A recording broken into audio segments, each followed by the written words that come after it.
Hey, in today's video we're going to be covering two topics. One is this new cordless copper tubing cutter from Milwaukee, and I'll be unboxing this and putting it into a real-world demonstration. And of course the second is everyone's favorite, Shark Bite. So let's start off, get this thing opened up, and let's see what's inside this box, and then we'll go and put it into a real-world application because you know, everyone uses these. They're easy to use and they work really well. But of course, when you're in a tight space, you can't really spin this around, can you? Now here, you know, fine, you can spin it around easily, quickly.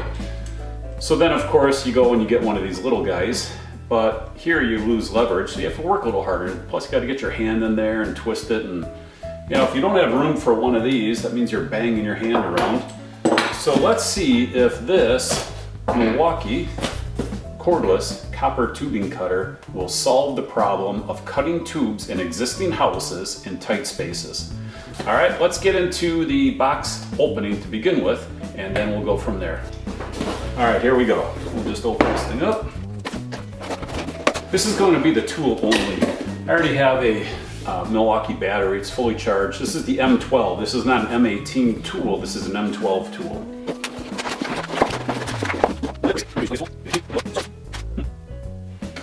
And that's it. There isn't much to it.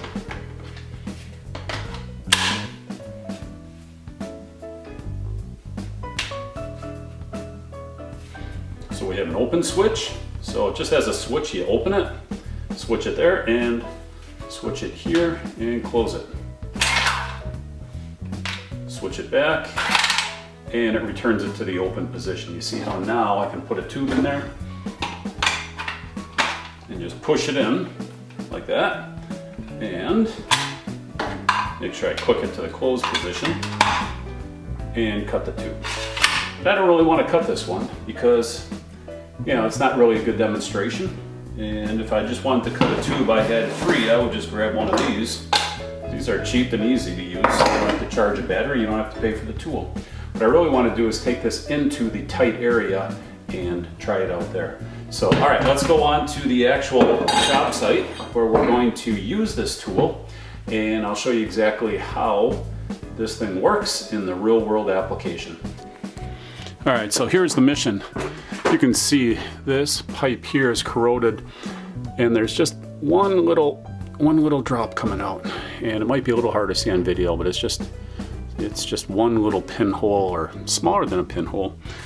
But keep in mind, you know, this is what everyone thinks is the good way of doing it, solder. But if this was so good, why do we need to fix it after 20 years of service?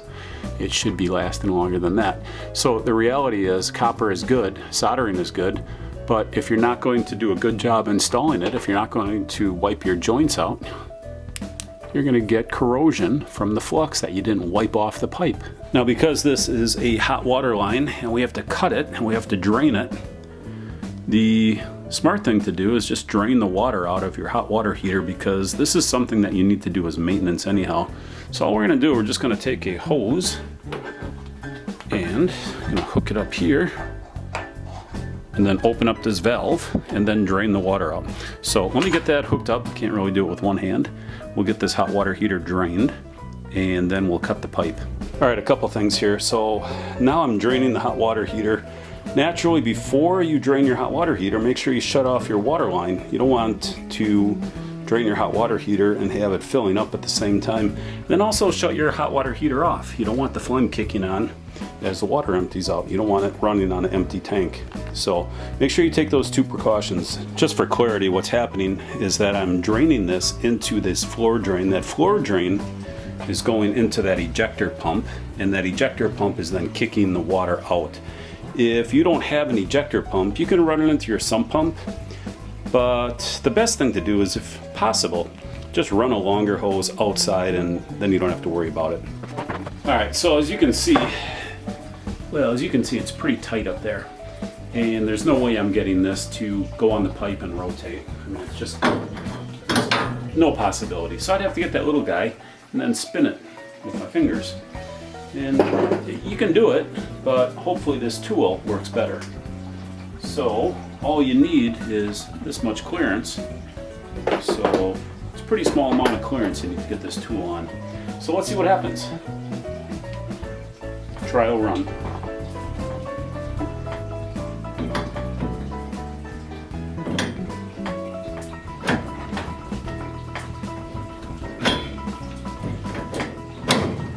Okay. All right, now we're gonna hit the trigger and let her rip. I'm just gonna put this bucket under here and try and keep the water at a minimum.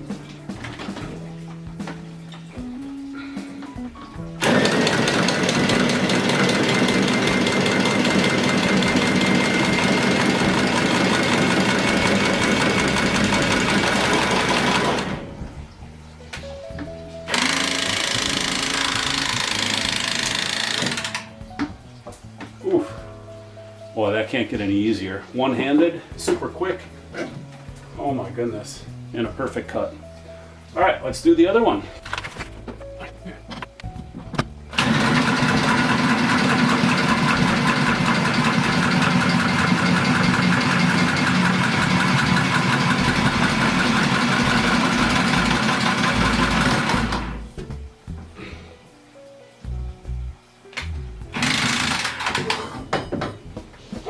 And there you go.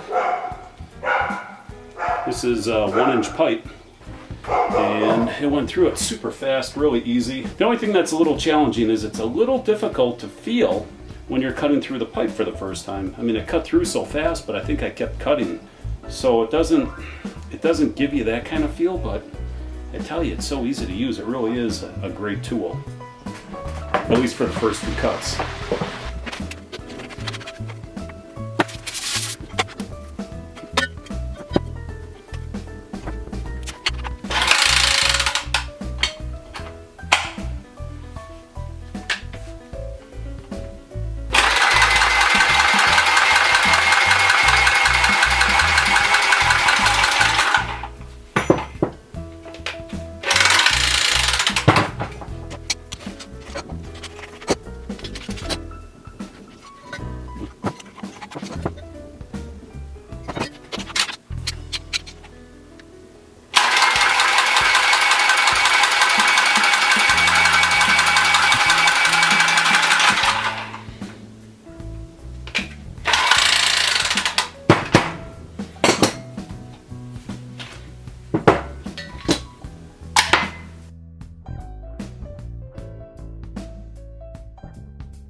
All right, and there is the finished result. And you can see it's nice and clean. Everything is good. So all I'm gonna do now is put this brace back on and support this pipe. Put the foam back on after I give it a test. All right, final verdict. Short term, this tool's amazing. I would highly recommend getting one of these things. It's only about $139 without the battery, but you probably have the batteries anyhow. And I'll follow up and do a long-term review on this thing after we've got 200, 300, 400 pipe cuts on it. But I tell you, it is a lifesaver when it comes to tight spaces, and it speeds everything up and just makes a very clean cut very quickly. Great tool.